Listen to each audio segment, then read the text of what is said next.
thesis is a cornerstone of a criminology student's education for several key reasons.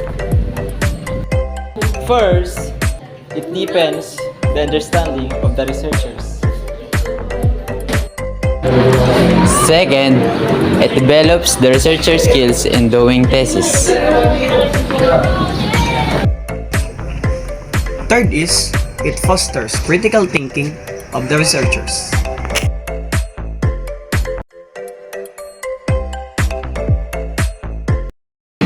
It also demonstrates the expertise of the researchers. And lastly, it prepares us for our future research endeavors. However, starting late for thesis making can be a problem.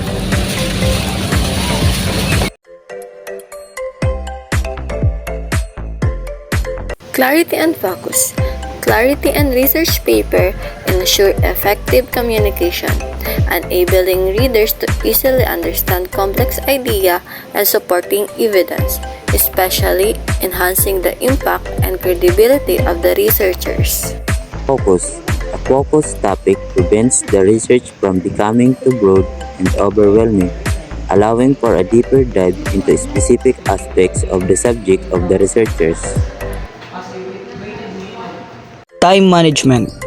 Effective time management is crucial for researchers as it enables them to plan, organize, and complete tasks efficiently, ultimately leading to higher quality work and reduced stress.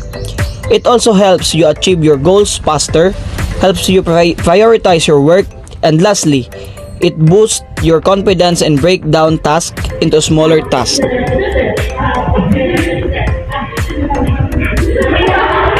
Early feedback and refinement.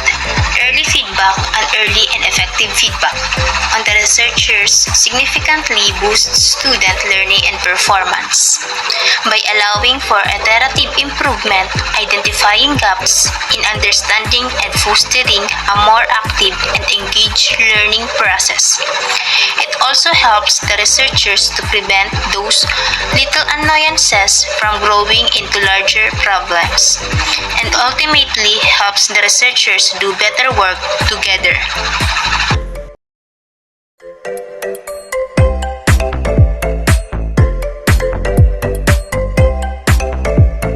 Good morning sa inyong lahat. Kung ako tatanungin about doon sa early thesis nyo, na fourth year na, so mas maganda na mas earlier talaga. Kasi dapat focus sila doon sa thesis. Ang proposal ko nga third year na mag-undergo sila ng thesis writing o thesis research para pag fourth year nila focus na doon sa OJT o internship, kasi doon sa internship meron pang immersion on the job training plus yung sa CPEP kung saan sa review kailangan makafocus na sila doon. So dapat ang thesis kasi kailangan mo mag extra effort ng oras, yung effort of course para doon sa magandang thesis result. Okay? Thank you. Thank you, sir.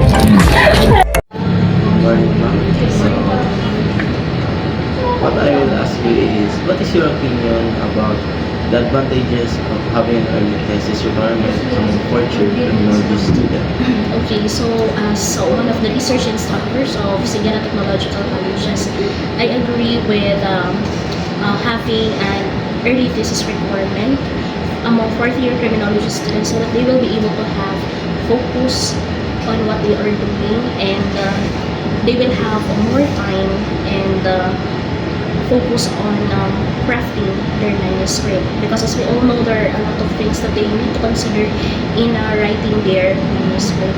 And of course, as we all know, fourth year students are very busy nowadays, especially na combine ang internship and crafting the manuscript. So mas maganda talaga mas maaga yung pagbibigay ng thesis requirement. Marami pang advantages so far, pero yun nga, mas focus tayo dun sa makakapag focus yung mga bata sa paggawa ng kanilang thesis requirement. Thank you.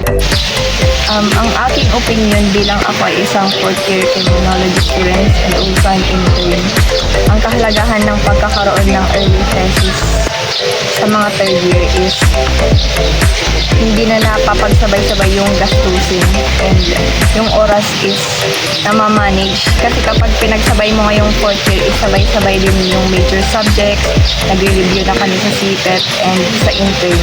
Sabay-sabay din yung pagod at iisip.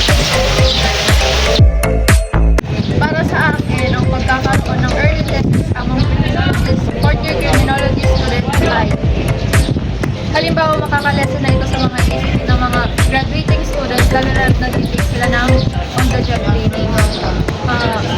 Para sa akin, malilesen din yung gastos nila kasi hindi lang naman puro paper